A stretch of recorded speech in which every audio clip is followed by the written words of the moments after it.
Hot Dalet.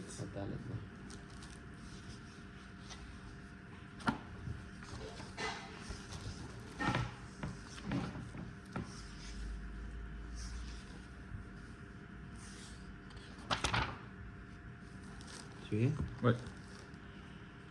והנה אחרי שמבאר במאמר, דעיקר שכינה בדרכי הייתה, וגם אחר כך המשיכה משה השביעי לארץ דעתה, אומר, ועיקר גילוי אלוקות היה בבית המקדש. הביא על זה הפסוק בכתיב, ועשו לי מקדש ושכנתי בתוכם. בתוכו לא נאמר, אלא בתוכם, בתוך כל אחד ואחד מישראל. וזהו גם כן מה שכתוב, צדיקים ירשו ארץ וישכנו לעד עליה.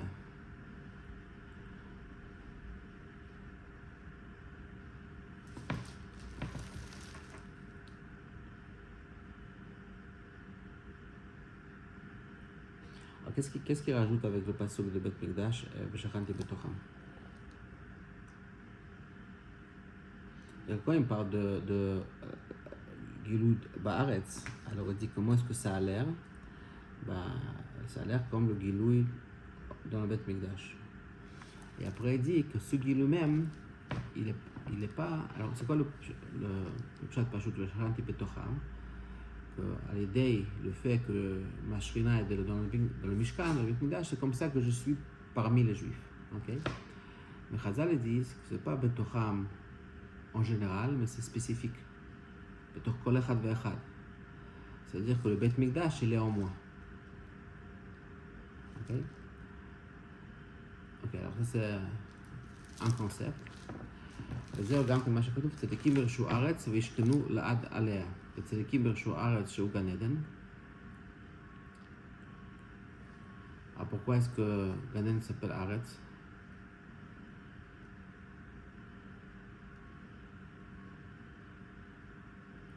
Tu as une idée? Yirshu Aretz v'yishkenu la'ad. Ok, l'ad alea. Ok, pourquoi est-ce que Gan Eden s'appelle Aretz? Parce que c'est le but ultime. Est-ce que toi tu as l'impression que Gan Eden c'est Aretz? Ah, mais en tous les cas, le Gan Eden il est vraiment sur terre, puisque à l'époque de Adam et Chava. Ah voilà, ce que tu viens de dire c'est que le vrai Gan Eden, le vrai Aretz c'est Gan Eden. Le vrai Aretz. Le vrai Aretz, ça veut dire comme. Qui vient de Ratson. C'est-à-dire que les Khatri, comme on a compris, Bat et les Gani, comme chez Ikari Betrila, ça veut dire que le vrai Aretz c'était Gan Eden. Alors c'est intéressant parce que nous on a l'impression que c'est qui me Aretz c'est Gan Eden. C'est-à-dire que moi je vais avoir Olam Haba. Non, ça s'appelle Aretz. Encore une fois, on peut dire que c'est pas ça parce qu'on dit que ça s'appelle Aretz Eliona. On peut dire qu'en fait Aretz c'est pas généralement Aretz. Bon, ou bien on peut dire le contraire, que c'est un grand chidouche, que quand c'est marqué Aretz, ça veut dire Gan Eden, ou bien Gan Eden ça veut dire Aretz. C'est pas là-bas, c'est ici. מפני שהם משכינים, היינו ממשיכים, בחינת שוכן עד מרום וקדוש. Ok? Alors il dit, pourquoi? Parce qu'ils font ממשיכים, ils ramènent la prina de Kadosh Baruch Hu qui s'appelle שוכן עד מרום וקדוש. Alors il dit en parenthèse, והעניין הזה de שוכן עד אינו מבאר במאמר, il sait pas ce que c'est, il n'explique pas ce que c'est, on va voir שהוא בליקוטי תורה, puis מאמר הזוהר. Ok, alors je sais pas ce qu'il dit là-bas, mais Marom Vekadosh, c'est quelqu'un qui est haut et Kadosh, c'est pas comment on va traduire Kadosh? Saint? Non. Séparé? Séparé, oui. Au-delà. Alors, comme s'il y a deux mots qui vont nous dire au-delà. Marom, c'est haut, Kadosh, c'est au-delà, quoi. Alors, ces deux mots-là, ils veulent dire au-delà. Alors, quelque part, le concept de Kadosh Baruch Hu qui est au-delà, on le ramène ici. Qu'est-ce qu'on appelle le concept d'au-delà de chaque Kadosh Baruch Hu? Qu'est-ce qu'on appelle au-delà chaque Kadosh Baruch Hu? Quand on dit qu'il est au-delà, c'est quoi? Dans le sens où un Kadosh Baruch Hu, il transcende le monde, la transcendance de la Kadosh Baruch Hu. Pourquoi est-ce que tu dis que c'est la transcendance? que tout le Inyan de Kadosh, c'est Ani Avaye Veloshaniti. C'est-à-dire que le monde ici, il n'a pas une emprise sur Akadosh Baruch Hu. Donc Akadosh Baruch Hu, il est complètement séparé de nous. C'est quoi? C'est dans ce sens-là Kadosh.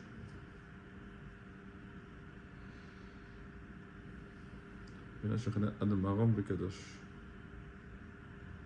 Ok, alors je veux dire ce que j'entends ce que tu dis, c'est comme ça. C'est comme si ils vont révéler, on va révéler la vraie transcendance d'Hachem. C'est ce que tu veux dire?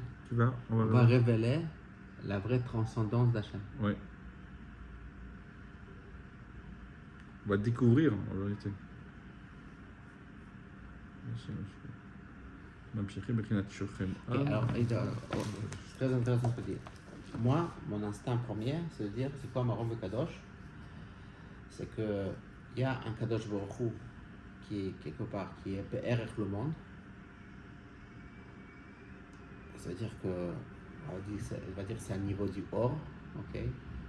Il y a Kadosh Baruch Hu qui est au-delà du or. Okay? C'est un concept qui est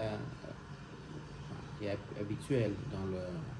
C'est comme s'il y a Atzmuto, il y a son Atzmut, c'est-à-dire qu'il n'est pas impliqué dans le monde. Okay? Et c'est ça ce qu'on pourrait appeler Marom Kadosh. Mais ce que toi tu ajoutes, que ce niveau-là, qui est au-delà du monde, okay, c'est vraiment la vérité de la transcendance. C'est-à-dire que si tu vas parler de quelqu'un qui est BRR, qui est quelqu'un qui est, comment on dit BRR en français, qui a un rapport, qui est, oui, en relation. Alors il ne peut pas être entièrement transcendant. Pourquoi? Parce que le fait qu'il est BRR, alors ça nous limite. Comme si je suis tellement haut, je ne peux pas descendre tellement bas.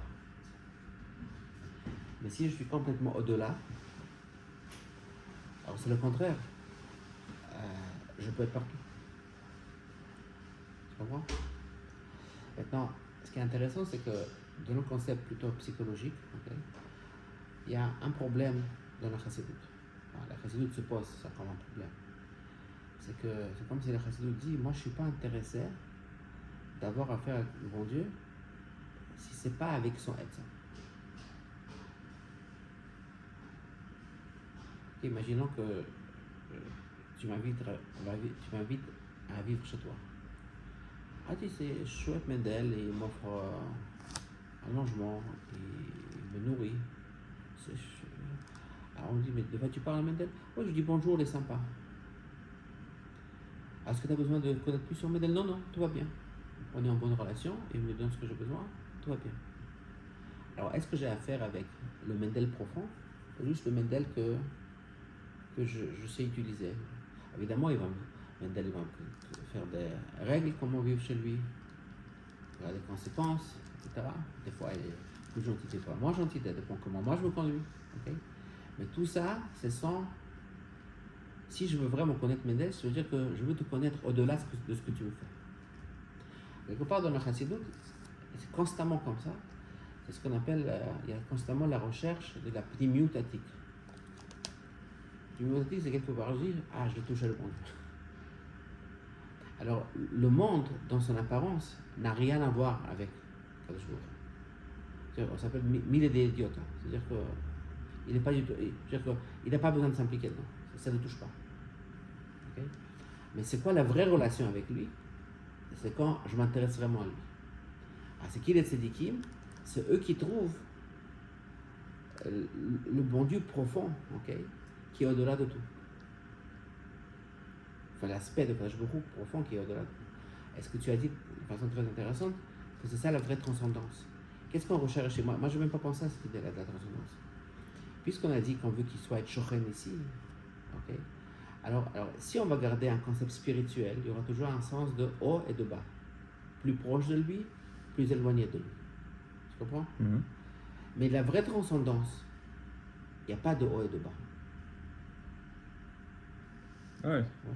Et ça rejoint ce qu'on a parlé avant, que c'est Dafka dans Olam Hazeh que ça se révèle. Que ça se passe. Ouais. Parce que ce monde-là, quelque part, c'est le monde le plus bidon. C'est-à-dire que c'est le monde le plus, je sais pas si le plus bas. Le plus inutile. qui est le moins de qualité. Tu comprends ce que je veux dire inutile? Pourquoi inutile? Parce que c'est quoi utile? Utile, c'est-à-dire qu'il y a une qualité. Inutile, c'est pour ça qu'on en parlait la dernière fois, que la vraie dira de Bet Achronim, c'est de trouver Kadosh Baruch Hu avec l'aspect de moi que moi je trouve pas intéressant. Il y a un aspect en moi qui est utile, mais la majorité de moi, elle est inutile. Je ne sais pas si on a mentionné ça ici. On a vu une fois dans Mamari Makzarim de Yadmor Azaken. Il dit sur le pasuk, la guide Baboker Chazdecha, Ve'emunotcha Belelot. C'était un Yom Kippour qu'on trouvait ça. En fait, on vérifiait un autre truc, peut-être c'était un Yom Yom qui venait du. Alors on a ouvert le livre. Et à côté, il y avait ce mamar là. C'est un petit mamar. Yadmor Azaken disait quoi? La guide Baboker Chazdecha, Ve'emunotcha Belelot. C'est-à-dire que je découvre ta émouna la nuit. Qu'est-ce qu'il y a la nuit que je découvre la émouna? Alors on dit le fait qu'un être humain doit dormir, il va passer au moins un tiers de sa vie à dormir, et ça, ce qui nous ramène à la émouna de Kadosh Baruch Hu. C'est quoi émouna? De comprendre qu'on ne comprend pas. Si tu as créé un être pour te servir, et que tu veux qu'il dort un tiers de la journée, tu devrais, ou bien qu'il ne dort pas du tout, ou bien qu'il dort vraiment un petit peu. Imagine que tu as une voiture électrique, le tiers du temps, tu vas la recharger. Alors qu'est-ce que ça nous prouve? Moi j'ai l'impression que Kadosh Baruch Hu il veut une utilité. Hein. Il dit non. Je peux aller au-delà de ça. C'est pas le pisser, c'est ça la émouna. D'où est-ce que tu apprends la émouna? Parce qu'on dort tellement. Et en quoi le fait de dormir, c'est ça qui. Recommence le raisonnement? Enfin, si je suis un créateur et j'ai besoin des créatures, alors moi je veux maximiser l'utilité de mes créatures. Dormir, c'est un temps inutile, n'est-ce pas? Alors je vais le minimiser. Oui. Ou ne pas le faire exister carrément. Si jamais, même si j'ai besoin, je vais le minimiser. Enfin, Puisqu'il y a un tiers, donc ça veut dire quoi? Ça veut dire qu'il va perdre du temps, un tiers de temps. En fait, c'est juste dormir qui est un tiers. Okay? Après, il faut manger, il faut se brosser les dents. Il y a plein de choses qu'on fait, genre, qui n'ont rien à... Mais dormir un tiers de la journée, ça veut dire que tu n'es vraiment pas... Tu as créé un robot qui n'est pas très efficace. Enfin, ok. Tu comprends? Et donc, ça veut dire quoi? Alors, la demande dit, si tu apprends que tu n'as rien compris, c'est quoi? Pourquoi le Kadosh Baruch Hu t'a créé? Et c'est d'ici que tu apprends la Emouna. C'est quoi la Emouna? Hein? Que tu comprends pas. Que tu comprends pas. Qu'il y a, ça te dépasse. Ça te dépasse. Alors en fait, dans ce monde-là, on voit le plus l'aspect inutile de la création. Alors si ça part, c'est pour ça qu'il n'y a pas de or. Enfin, on voit pas de. C'est quoi or? C'est que tu vois l'utilité, tu vois la productivité, tu vois la raison d'être. Tu comprends? C'est pour ça qu'on a dit que c'est ça le grand chidouche que dira Bet Achronim, ça veut dire qu'on va trouver Kadosh Baruch Hu dans un aspect qui est inutile. Un aspect de moi que je ne pense pas qu'il a de la valeur. Alors c'est ce que... Merci pour le dire. Marom Kadosh, en fait, c'est le plus qui est haut, le plus il est transcendant. Merci Mendel. Shiye begilou lemata. Ok? D'après ce que tu dis, c'est pas que Shiye begilou lemata, mais d'après que c'est ça, cet aspect-là. C'est cette vraie nature-là qui est en train qui peut être begilou lemata. Parce que le gabay, quelque chose qui est plus bas que ça n'a rien à voir avec le matin. Puisque lui, il a affaire des qualités. Ok? וזהו, באתי לגני לגנוני, למקום שהיה עיקרו בתחילה. בעיקר השכנה בתחתונים הייתה.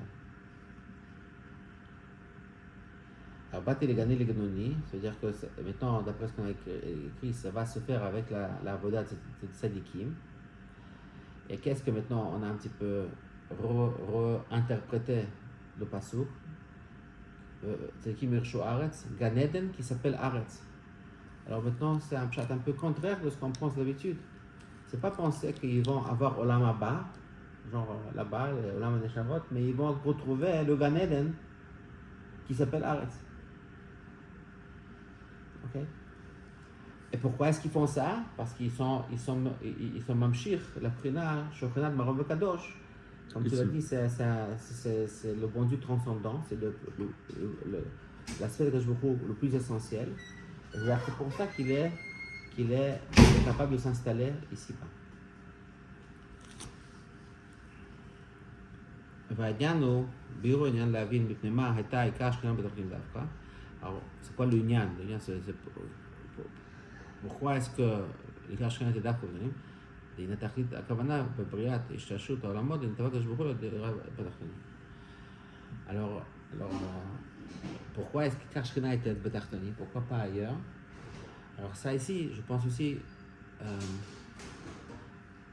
je pense qu'il va l'expliquer tout à l'heure, mais si on va dire simplement, c'est que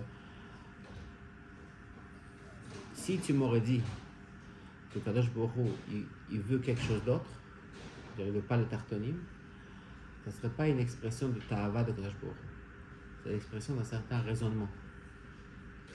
Pourquoi? Parce qu'il y a une qualité dans le monde plus haut que ça. Ce monde-là, c'est le monde qui émet le moins de qualité. Comme je dirais même plus, c'est un monde qui est inutile. C'est quoi la définition de la Gashmut? C'est quoi la définition de la Gashmut? C'est Kalev et Nifsal. Kalev et Nifsal. Kalev et Nifsal, c'est quelque chose qui s'effrite. Qui s'effrite, qui se détruit. Ouais. Qui se termine. Qui se termine, ouais. C'est pour ça que les Belges ont des frites. C'est un monde qui s'effrite. Ça veut dire qu'en fait de compte, c'est rien. C'est pas de qualité. Et si tu prends le concept de Kalev Nifsad conceptuellement, c'est-à-dire que chaque aspect que tu vas trouver dans ce monde-là, il n'a pas de qualité. Il n'y a rien qui le tient. C'est pour ça que la seule chose qui va nous donner une force d'existence dans ce monde, c'est d'habitude un concept spirituel. Par exemple, c'est un grand chidouche que je me dis non, moi je veux ce monde-là. La seule raison comment c'est possible, parce que le bon Dieu lui-même, il va le désirer, ce monde, de la façon qui s'appelle Ta'ava. Ta'ava, ça veut dire que c'est comme ça qu'il a voulu, parce qu'il n'y a pas de raison. Maintenant, quand on dit il n'y a pas de raison, ça veut dire qu'il s'attache d'une façon très profonde avec ce concept-là, et ce n'est pas à travers la raison qu'il s'attache. S'il serait commencé à rattacher à travers la raison, l'attachement il serait limité. Parce que la raison il est. Puisqu'il est rattaché, pas avec la raison, il est complètement attaché avec elle. Tu comprends? והנה רבינו הזקן והר בזה, אשר תכלית השתעשעות העולמות וירידתם אינו בשביל העולמות העליונים. Et c'est pas possible que Kadosh Baruch Hu il a créé le monde pour les olamot elohim. Oui, il veut lהם ירידה מאור פניו יתברך. Comment tu traduis ça? Parce que eux, ils vivent une descente. De Kadosh Baruch Hu. Tandis que dans ce monde-là, en fait, Kadosh Baruch Hu, il reste toujours très puissant. Okay, alors, qu'est-ce que ça veut dire? Puisque eux, ils vivent un sens de la lumière de Kadosh Baruch Hu, ok? Et la lumière, c'est toujours quelque chose qui est... comment ça s'appelle? La lumière, c'est quelque chose qui n'est pas lui, si on peut dire ainsi. Alors, qu'est-ce qu'ils vivent dans le monde là-bas? Ils vivent toujours une irida. Ils vivent la irida d'éloignement de son essence.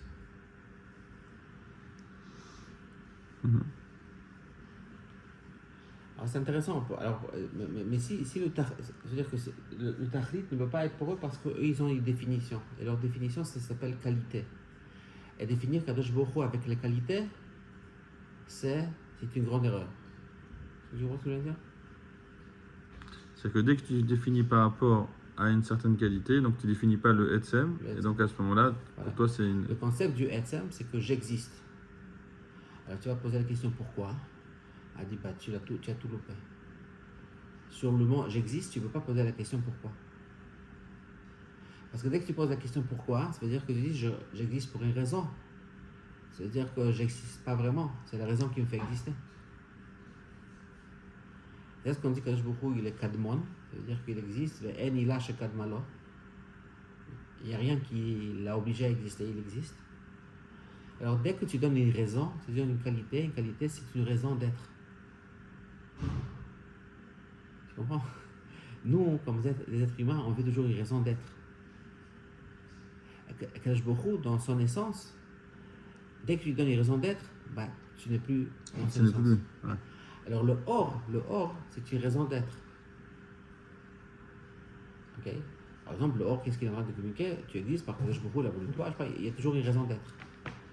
Ça, c'est une irida mais or panav. C'est-à-dire que ce concept-là, dès que tu dis qu'il y a une qualité, c'est ça ce qui le définit, alors tu t'es éloigné de l'essence de Kadosh Baruch Hu.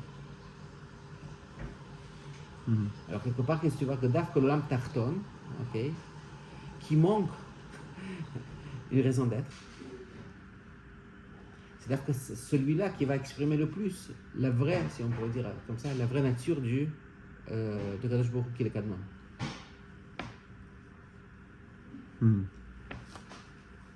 C'est horrible, non? Hein? C'est horrible. Pourquoi horrible? C'est horrible parce que nous, comme des êtres humains, on recherche toujours une raison d'être. Une sécurité, une certaine sécurité. Enfin, c'est une sécurité, évidemment, parce que nous, on s'identifie, on se définit par des qualités que nous avons, par des raisons que nous avons, par le sens que nous avons. Okay? Et en fin de compte, qu'est-ce qu'on retrouve? Que ce n'est pas la vraie raison de notre existence. Ça, c'est ce qu'on appelle Avat le Avadava, 9K. Bien sûr, bien sûr. Oui, mais c'est-à-dire que pourquoi j'existe? Kacha. Si on pourrait dire comme ça, j'existe parce que je beaucoup existe. Tu comprends? Alors, en fin de compte, on se dit très spirituel quand on a la quête du pourquoi. C'est vrai, c'est spirituel. Mais ce n'est pas la vraie vérité. C'est-à-dire que le Gashmi qui ne crie pas qu'il a une raison d'être, il existe. Bon, quelle est venir ça, Jean? Pourquoi alors? Bon. On ne peut pas dire que le Baruch il a créé un monde. Pourquoi? Pour raconter sur lui-même un aspect qui n'est pas vraiment essentiel à lui. C'est ce qu'on appelle l'irida. L'Iné Yadoua d'Abria ou Rak Bekoach Ha'atzmut. Ok? וכמו שקוראים באיגרת הקודש, דיברנו איוב וחיו, אשר מהותו ועצמותו של מציאותו ומעצמותו, ואין לו עילה קודם לחס ושלום. On est bien.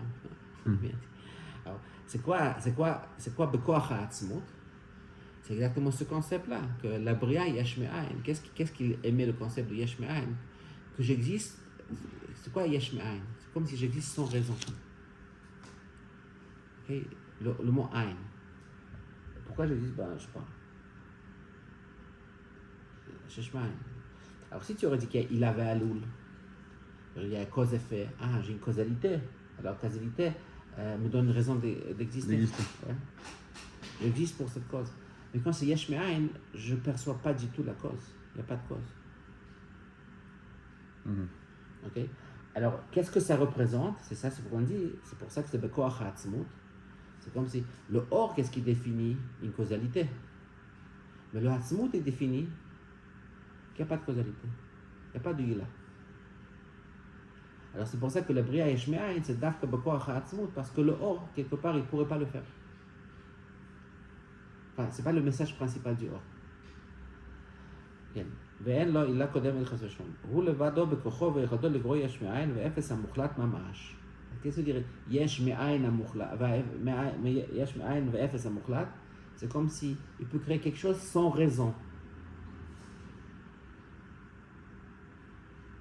C'est comme si l'être humain, nous comme l'Ibrahim, il ne peut pas concevoir d'avoir quelque chose qui est absolument sans raison. Nous avons même du mal à se concevoir nous-mêmes de cette façon. Tu t'imagines à quel point est-ce qu'on serait... C'est pour ça que lorsqu'on dit qu'on doit être Batel, la Torah connue du Baal Shem Tov, qu'il faut faire Me'ani Ain. Alors, si on ne comprend pas, on se dit, il faut être Batel, genre, Batel. Je dis Ani, non, il faut être Ain. Alors, on regarde ça un peu plus profondément. Ani, c'est que je m'identifie à travers les choses extérieures, mes qualités, mes choses comme ça. On dit non, Mon vrai Ani, il est Ain. Mon vrai moi, il n'est pas dépendant à mes qualités, il n'est pas dépendant à mes actions. J'existe. Et quand je fais ça, c'est là que je reconnais la vraie Ardut Hashem. Okay. Soit Ardut Hashem, c'est je voulais transcendant quand tu me l'as bien expliqué. Ouais, c'est très clair. Tu comprends? Ouais. C'est-à-dire que le Ain, c'est le moi beaucoup plus riche que le Ani. Imagine-toi que tu as un fils ici qui habite chez toi. Et quand tu te demandes pourquoi est-ce que tu habites ici, il dit parce que je suis un garçon gentil, il m'aime bien, alors je fais la vaisselle, je sors la poubelle, puis je débrasse sa table, ok? Je laisse pas mon linge sale traîner. C'est pour ça qu'il me garde chez ici. Moi, tu te sentirais si ton fils dirait ça? Je dirais qu'il est passé à côté du Icar. Et tu dis pas le bail.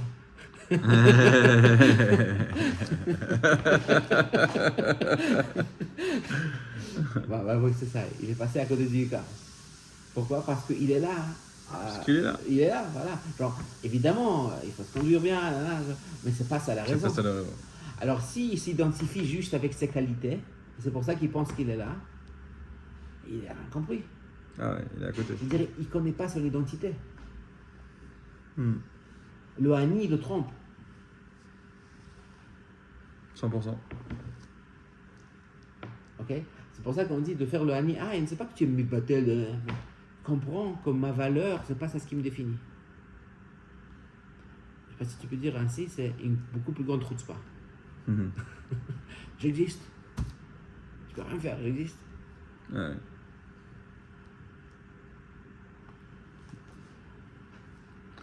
Un peu comme Israël aujourd'hui, il existe et ça dérange beaucoup de... Ah oui. Mais c'était juste d'expliquer gentiment, genre. Ouais, j'existe. Ok, Hainu Sheitavut Ena Mea Giluim Ki Mea Atzmut. Ok, encore une fois, Giluim, c'est quoi Giluim? C'est que je révèle quelque chose. Ok, il y a toujours une causalité.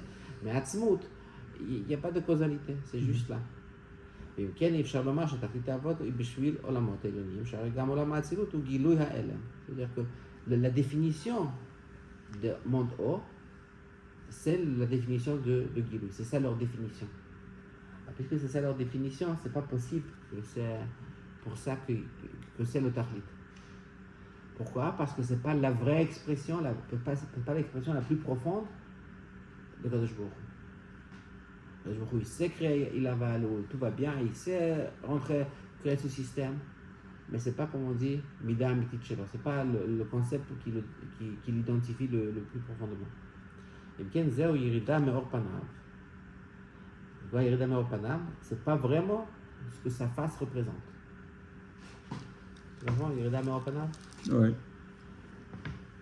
כי כשהיו אורות האצילות בעלמם, היו בדרגה גבוהה הרבה יותר. parce que quand l'Orot d'Atsilut n'était pas révélé, en fait, ils étaient kaloul dans le Etzem. Et eux aussi, ils avaient la fonction de dire quoi? On représente une existence inconditionnelle. Et une fois qu'ils sont révélés, ils ont commencé à exprimer une existence conditionnelle. ועוד שכיוון שזהו רק גילויים, הרי אפשר לומר שהעצמות הוא בשביל גילויים. Encore plus, c'est ça le concept. C'est quoi גילויים? C'est intéressant. Est-ce que je peux dire que j'existe pour que tu me connaisses?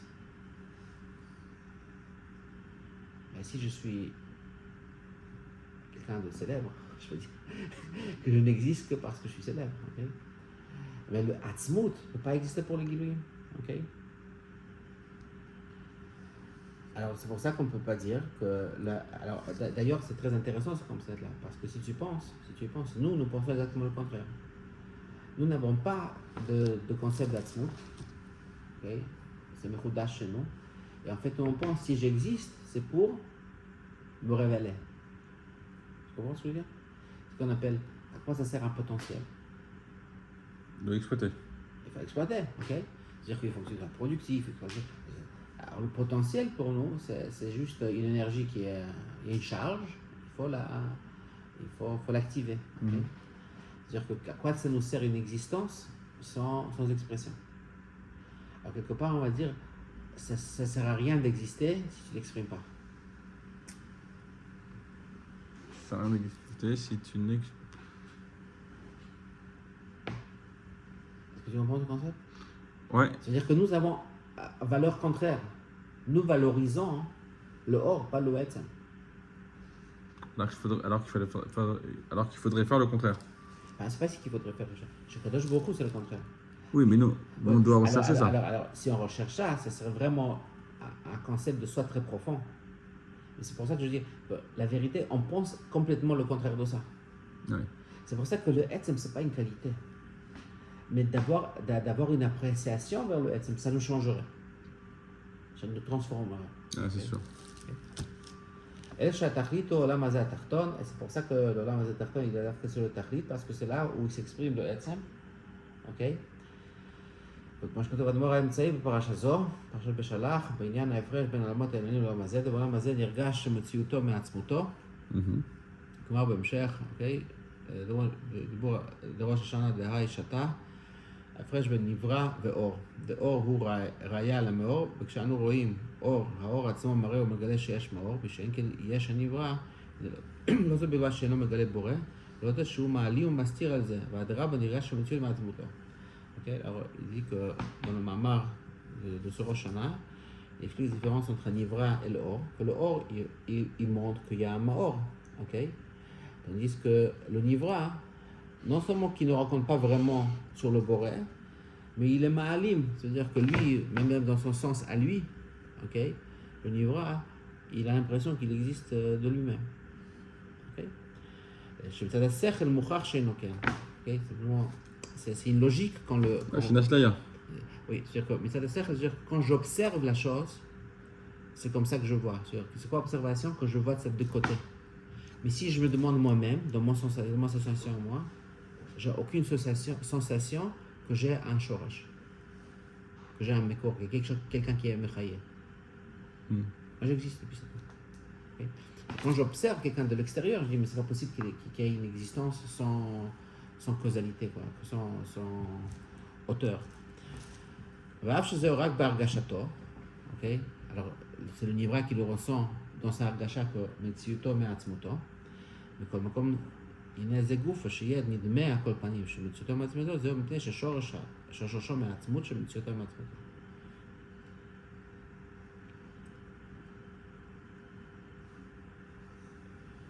נמצא מובן שהכוונה בבריאה, בהשתרשות אינה בשביל עולמות העליונים שאינם גילויים, כי אם הכוונה הוא עולם הזה התחתון, שנדמה לו שאינו גילוי כי מעצמי.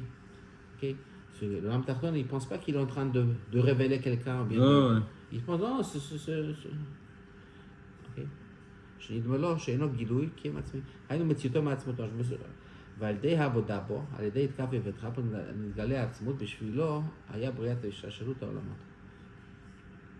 Alors maintenant, quelque part, on nous a défini ici un truc aussi qui est, je ne sais pas si on est habitué de le voir, que le concept de Itkaf et Veita Apra, que je suppose qu'on va aborder, oui, c'est pour révéler la Hatzmut. Maintenant, est-ce que tu savais ça? Moi, je ne savais pas ça. Moi, je pense chaque fois que Itapra et Itkafia, c'est pour révéler le Or. Tu sais, il y a le langage habituel dans les Sarim, c'est l'Agbir Atzura ala Chomer. C'est quoi l'Agbir Atzura ala Chomer? C'est Or ou bien c'est Etzem? A priori, c'est Or. A priori, c'est Or. On peut dire qu'en fait, la vraie Tzura, c'est le Etzem. On peut dire ça. Mais c'est quoi habituellement, qu'est-ce qu'on voit? Qu'est-ce que je veux? Comment est-ce que je fais ma vie meilleure? Quand je découvre que je fais des choses avec un sens. Ah, bien sûr. Ok? Alors pourquoi? Alors par exemple, si je vais manger, et après je fais Itkafia, c'est pour faire quoi? C'est faire entrer un sens dans ce que je fais. C'est comme ça le Pshat Pashut, n'est-ce pas? Bien sûr. Alors c'est quoi Itapra? C'est quelqu'un qui suit le sens, plus qui suit des choses qui ne sont pas censées. N'est-ce pas? C'est comme ça qu'on aurait dit. Alors c'est pas ça qu'on aurait dit. Que le but de Itkafia et Itapra, c'est pour révéler qu'il y a la Hatzmut ici. Je me montre que c'est un message un peu différent. Alors, je sais pas, on va explorer ça après. Alors, je vais juste raconter l'histoire. J'ai entendu ça une fois de Rabbi Cherubin à Montréal. Il disait que Rabzouche d'Anipoli, il avait. Et alors, il avait un souci. Il pensait qu'il était un capdan, c'est-à-dire qu'il était un peu colérique. C'est drôle, hein? Jean Rabzouche, c'est celui qui est le moins colériquement. Ah, bah, c'est ça. Ouais. Mais lui, il pensait qu'il peut-être qu'il avait un peu de problème, souvent on ne sait pas. Alors il voulait avoir une etza, comment ne pas être colérique. Alors il a écrit une lettre au Rabbi Menachem Mendel de Vitebsk qui habitait en Eretz Israël. Maintenant, à l'époque, si moi on a une lettre en Eretz Israël, je ne sais pas si ça arrive, ça n'arrive pas, combien de temps ça va durer, je ne sais pas moi, 6 mois, 1 an, je ne sais pas, le retour. Bon, il a envoyé une lettre. Alors, une fois, il voyageait quelque part, il avait un cheval avec un Seize. comment ça, une charrette. Il voyage et puis il voit un juif qui marche. Alors on l'invite, tiens, je dis non. Il a dit non, je veux pas, comment, viens, pourquoi tu vas marcher? Bon, il s'assoit et puis il s'assoit comme ça, un petit peu tordu. Il dit, mais venez, asseyez-vous à côté de moi, vous pouvez vous sentir à l'aise. À l'aise, oui. Alors, le juif, il dit, c'est écrit, Ashrei ha'am shekachalo. Heureux est celui, shekachalo, comme c'est, shekach, il a tout dit, comme c'est, kachalo, כמו שזה זה טוב לו. Alors on dit c'était kachalo, c'est good wie sie ist, und wie sie ist, c'est good. C'est bon comme c'est, et comme c'est bon. Bon. Après ça, elle a reçu une réponse de Eretz Israël, de Menachem Mendel de Vitebsk. Il lui dit, est-ce que tu m'as posé comme question le Gabel Akpeda, ça a été répondu pour toi à travers Eliyahu Navi. C'est intéressant. Alors maintenant, je vois cette histoire un peu différemment. C'est pas simplement genre. C'est quoi l'idée c'est quoi l'idée d'acceptation du monde? C'est d'accepter que shekachalo. Alors, c'est qui la personne la plus heureuse? C'est celui qui se retrouve dans l'idée que comme c'est bien, et c'est bien comme c'est. Alors ça, on peut dire, c'est ça là, ce qu'on appelle là, le guileux de Hatzon. Alors si je veux dans chaque chose trouver la qualité, alors si je suis dans le siège, bon, est-ce que je suis bien? Alors je recherche toujours le or, le guilou. Non, moi je veux le faire le contraire, je veux trouver le kacha. Alors d'où ça vient la kpeda? Parce que j'ai toujours une certaine, je m'attends à quelque chose, je recherche une certaine qualité, et si elle n'est pas là entièrement, ça me dérange. Voilà. Ça dépend de qui. Ouais. Merci beaucoup. Au revoir.